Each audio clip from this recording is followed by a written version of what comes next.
포스코에서 언급한 거는 4분기 중에 밸류 프로그램을 제시하겠다고 얘기를 했습니다. 포스코 홀딩스 같은 경우는 보유하고 있는 자사주 교환 사채 물량 제외하고는 다 3년에 걸쳐 소각하겠다는 얘기는 했는데, 중국이 경기 부양책을 좀 쓰려고 하는 움직임들이 좀 많아지고 있거든요. 부동산 쪽도 풀어주고. 그럼 부동산을 풀어준다는 얘기는 결국은 철강 경기가 바닥에서 돌아설 가능성을 얘기하는 거기 때문에 기초 체력이 좀 강화될 가능성이 있다, 그렇게 보면 될 것 같고요.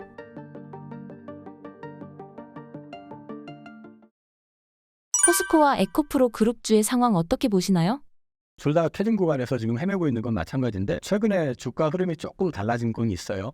그게 이제 제가 내러티브에 의한 반등 가능성에 대해서 계속 말씀을 드렸었고요. 그런 부분들이 그 2차전지 전반에 좀 확산이 되는 분위기가 좀 있는 것 같고요. 일단 포스코 쪽부터 말씀을 좀 드리면, 포스코에서 언급한 거는 4분기 중에 밸류 프로그램을 제시하겠다고 얘기를 했습니다. 이미 포스코 홀딩스 같은 경우는 보유하고 있는 자사주 교환 사채 물량 제외하고는 다 3년에 걸쳐 소각하겠다는 얘기는 했는데, 구조조정 관련해서도 최근에 기사가 좀 나왔었거든요. 아니, 현금 2조 5천억 정도 확보할 수 있게 적자나 부실 사업 부문들 정리하겠다라는 얘기 있었고요. 안정적인 배당 성향하고 자사주 매입, 그리고 무수익 자산 처분, 이런 것들 이제 긍정적으로 볼 수 있는 부분이 있는데, 이 리튬 가격 같은 경우는 아직까지 크게 돌아서는 모습을 보이지 않고 있다. 이게 사실은 포스코 그룹의 밸류에는, 그러니까 주가 자체의 업사이드에는 조금 제한을 두고 있는 거 아닌가 하는 생각이 드는데, 이게 이제 탈중국화 움직임이 구체화되기 시작하면서 북미산하고 중국산하고는 좀 가격이 차별화가 하반기로 갈수록 진행되는지 이걸 좀 볼 필요가 있고요. 오늘 같은 경우도 포스코 홀딩스도 그렇고 좀 상대적으로 강했었던 거는 중국이 경기 부양책을 좀 쓰려고 하는 움직임들이 좀 많아지고 있거든요. 부동산 쪽도 풀어주고. 그럼 부동산을 풀어준다는 얘기는 결국은 철강 경기가 바닥에서 돌아설 가능성을 얘기하는 거기 때문에 기초 체력이 좀 강화될 가능성이 있다, 그렇게 보면 될 것 같고요. 여기 기사 나온 것들 좀 언급한 것들 잠깐만 좀 살펴보시면, 26년까지 포스코홀딩스 같은 경우는 불필요 자산을 내가 120개를 해가지고 2조 6천억의 현금을 만들겠다는 얘기고요.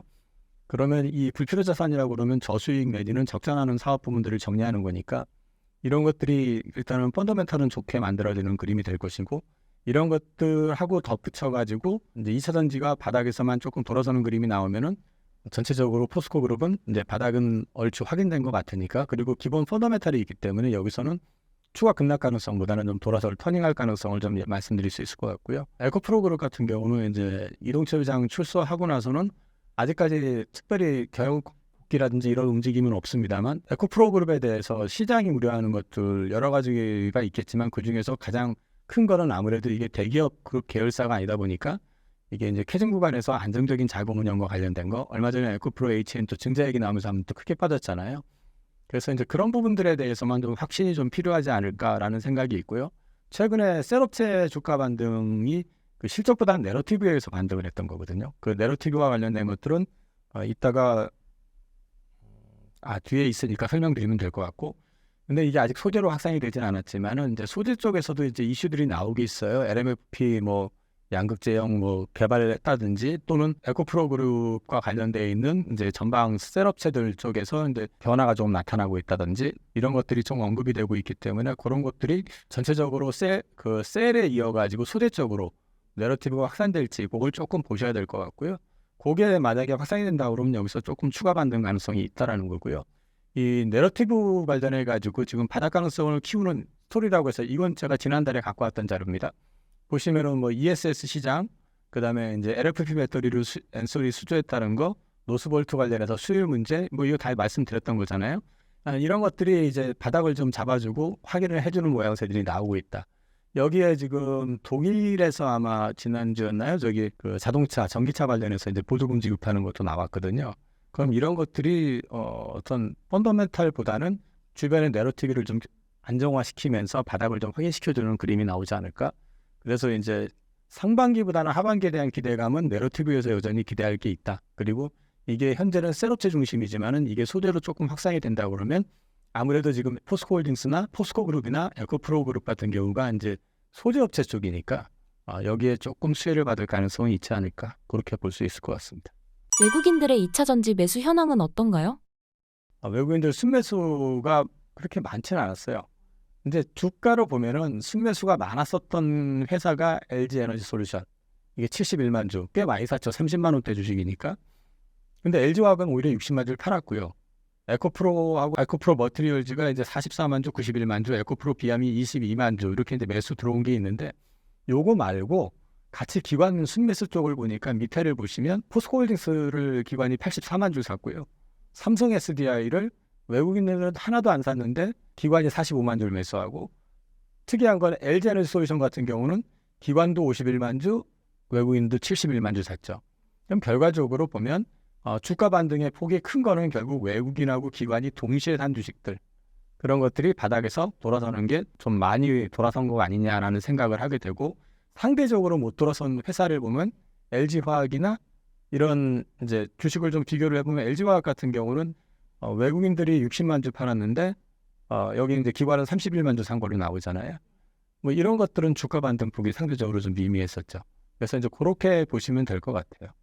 근데 이게 지금 전체적인 그림으로 놓고 봤을 때는 그래도 8월 1일부터 시작해서 9월 지금 현재 시점까지 놓고 보면 어쨌든 기관이든 외국인들이 사면서 바닥은 얼추 단기 바닥은 확인해 준 것 같고, 이게 진바닥이 나오려고 그러면 그 전에 제가 여기서 설명을 드렸나 모르겠지만 주가가 급등하고 나서요, 일정 기간 조정을 받으면서 다시 한번 재차 되밀릴 때가 있어요.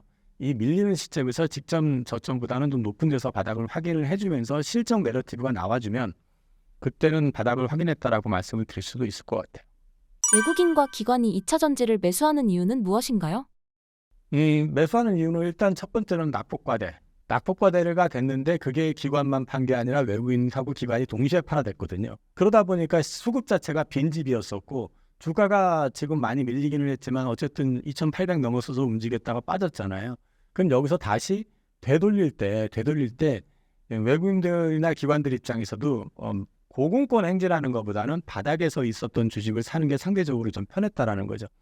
거기다가 앞서 말씀드렸던 내러티브가 있었잖아요. 그게 내러티브 효과라는 게, 우리나라 LFP가 중국에 많이 쳐졌다라고 얘기를 했는데 엔솔이 르노로부터 5조 원짜리 자동차로 수주한 거 있었고, LFP 배터리로 그것도 셀트백 방식으로 수주했고, 그 다음에 ESS 시장 뭐 맨날 얘기했는데 수주 없다가 갑자기 엔솔이 유럽하고 미국에서 수주한 게 나오고, SDI도 미국 쪽에서 수주한 게 나오고, 이제 ESS 시장 보니까 중국 업체 퇴출시키려고 북미 쪽에서는 이제 26년 말부터는 관세 부과한다고 하고 있고, 이런 것들의 내러티브가 생기니까 지금이 캐즈밀고 어려운 구간인 건 맞는데 실적이 여기서 더 나빠지지는 않을 것 같은데 라는 기대감이 있고요. 한 가지 더 말씀을 드리면 AMPC라고 아시죠? 그게 이제 셀업체들이, 배터리 업체들이 이제 매출을 통해서 이제 받아내는 건데, 그게 금액 기준이 아니에요. 배터리 가격 기준이 아니고 그 생산량 기준이에요.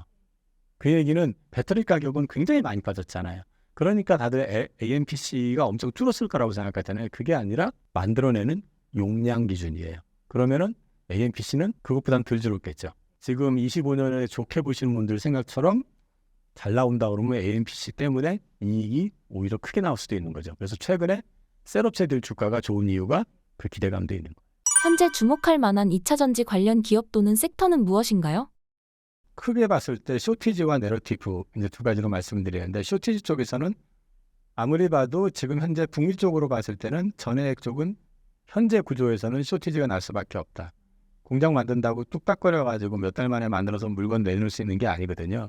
그리고 이제 전해액 같은 경우는 이게 중국 업체들이 글로벌 탑10 가운데서 8개가 중국 업체고 하나가 일본이고 하나가 한국 업체인데, 현재 북미 쪽으로 해가지고 전해액 업체가 진출을 해서 공장을 짓고 있거나 거기서 일부라도 생산을 하고 있는 것은 국내 업체들.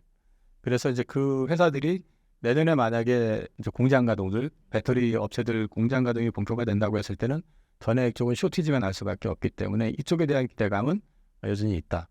그리고 이제 내러티브라고 말씀드린 거는 앞서 말씀드렸었던 그런 이슈들 때문에 셀업체들, 우선 이제 LG에너지솔루션이나 삼성 SDI나 이런 회사들이 기대할 수 있는 부분이 분명히 있다. 아까 이제 AMPC 관련해서도 말씀을 드렸잖아요. 그것도 있고, 전방업체가 가장 적극적이고 활발한 쪽이 GM이고 현대인데, 최근에 이제 SK온이 그 포드랑 이제 같이 하기로 했었던 공장들을 현대 쪽으로 이제 전환을 좀 하면서 하반기 중에 4분기 중에 흑자 전환 얘기도 나와요. 영업이익 기준으로. 그러니까 적극적으로 움직인다는 얘기는 그게 결국은 소재 쪽으로도 확산이 되지 않을까라는 측면에서 봤을 때는 이제 지금 구간에서는 어느 쪽이 좋으냐라고 하면은 저는 일단 우선은 쇼티지 나는 전액은 좀 길게 봤을 때 괜찮을 것 같고, 단기적으로는 어쨌든 내러티브 효과에 의해 가지고 반등을 할 수 있는 이제 셀업체라든지 또는 전방의 셀업체들과 관련해 가지고 그쪽으로 납품을 하는 이 소재 업체들, 근데 문제는 둘 다 실적은 별로 좋지는 않을 거다. 그러니까 이게 무한 상승이라기보다는 바닥에서 일정 부분 상승해주는 그런 효과가 나오지 않을까 싶고요. 11월 달에 LG엔솔이 원통형 배터리 46파이 본격 양산이 만약에 개시가 된다고 할 경우에는 이쪽과 관련되어 있는 회사들도 역시 보실만하지 않을까 싶습니다. 하반기 2차 전지 주가는 어떻게 전망하시나요?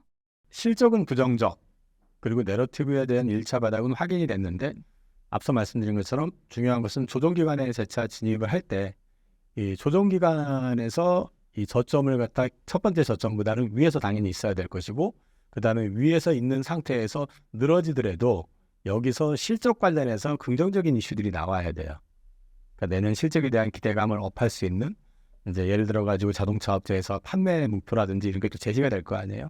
이제 이런 것들을 좀 보려고 하지 않을까 싶고요. 그래서 지금은 1차 바닥에서 2차 바닥 이제 상승을 주고 있는 상황에서 2차 바닥을 확인했다기보다는 그 직전에 일단 내러티브에 의한 상승이 아직은 조금 더 있어 보입니다. 이제 시장 상태로 보면은 경기 침체 노이즈가 이제 좀 자리를 잡고 있는 상황이거든요. 완전히 장악을 한 시장은 아니지만은, 그래서 이런 부분들은 이제 셀업체들이 25년 계획이 좀 구체화되면서 내년에 대한 전망이 어떻게 나오느냐, 이게 변수가 될 수 있다. 그 대선 이슈는 뭐 전기차 확산의 속도 차이일 뿐이지 이게 기본 컨셉을 막 뒤집거나 그러지는 않을 거라고 보고 있기 때문에, 저는 지금 구간에서 이제 물어보시면은 지금 구간에서는 반등을 조금 더 할 여력은 있다. 근데 이게 본격 상승을 위한 거라기보다는 저점을 확인하기 위한 반등일 가능성이 높다라고 저는 보고 있기 때문에, 추가 반등을 뭐 많이 해주면은 뭐 부분 현금화도 가능하지만 그게 아니라 그러면 지금부터는 주식을 추가 이제 더블 바텀을 만들 때 이 저점이 어디서 나오는지 그거를 보시면서 그 시점에서 시장의 어떤 흐름을 체크해 보실 필요가 있지 않을까, 그렇게 보고 있습니다. 고점에 물린 사람들은 어떻게 전략을 세우면 될까요? 아마도 고점에서 물리신 분들은 지금 뭐라고 얘기해도 여태까지 참았는데 뭐라고 얘기한다고 해서 바뀌실까요? 그건 안 바뀌실 것 같아요. 이제는 작년 7월 27일 날 주가 오버슈팅 나오고 쇼스퀴즈 터져가지고 주가 급등하고 나서 다음 주 이제 방송 나가가지고 연중 고점 나왔으니까 비중 조절하는 게 좋겠다. 그리고 이제 가을 들어가면서 분위기 이상한데 이 캐즘 구간 들어서는 것 같다 해서 10월 11월 캐즘 얘기를 하면서 비중을 좀 줄이고 얘기를 했었고, 근데 당연히 못 줄였었겠죠. 그래서 연말에 반등 나올 거니까 연말에는 주가 전체 반등 나올 때 줄이시라고 했는데 그대로 가셨는데, 상반기 그 어려운 구간을 다 지나갔는데 여기서 줄이라고 그러면 줄일 것 같지는 않아요. 그래서 그분들한테는 뭐 새삼스럽게 드릴 말씀 없고요. 본인들이 판단하실 문제인 것 같고, 근데 이제 저는 새로 들어가시는 분들이라고 하면 이 시점에서는 마냥 부정적으로만 보실 필요는 없다. 이제는 다만 이제 경기의 침체 노이즈가 시장에 어느 정도 영향을 미치는지, 셀업체들의 25년 계획이나 이런 것들이 좀 아마 4분기 어느 시점부터 나오기 시작할 거예요. 그러니까 어차피 3분기, 4분기 실적은 안 좋은 거 다 알거든요. 그러니까 이제 그런 것들을 조금 민감하게 보시면서 저점을 한번 찾아보실 필요가 있다. 근데 이제 한 가지 아셔야 되는 게, 만약에 저는 사실 연준 별로 안 믿거든요. 별로 안 좋아하기도 하고, 연준이 금리를 내려가지고 소프트 랜딩을 했던 기억이 제 기억엔 없어요. 연준이 금리 인상을 할 때 안정적으로 주가 이렇게 쫙 갔던 적도 없었던 것 같아요. 저는 일단은 이번 연준이 비컷을 한 것 자체도 약간은 좀 고민을 해야 된다는 입장이기 때문에 지금 당장 도망가 이건 아니지만은 경기 침체 노이즈에 대해서는 분명히 좀 짚고 넘어갈 필요가 있다. 그래서 투자를 하더라도 올인하시면 안 되고요. 비중을 좀 조절해 가시면서 투자하시는 전략을 가져갔으면 좋겠고, 그 다음에 이제 섹터로 얘기를 하면은 지금은 앞서 말씀드린 것처럼 어느 섹터를 특정하기보다는 현재로 봤을 때는 내년 실적을 놓고 내년에 만약에 좋아진다고 했을 땐 셀업체도 지금 추가 상승률이 있어 보이고, 셀업체가 좋아진다고 하면은 소재도 따라가겠죠. 그런 맥락으로 보시면 되긴 하는데 목표치를 갖다 지금은 너무 높게 잡을 시점은 아닌 것 같다. 그 정도만 말씀드릴 수 있을 것 같아요.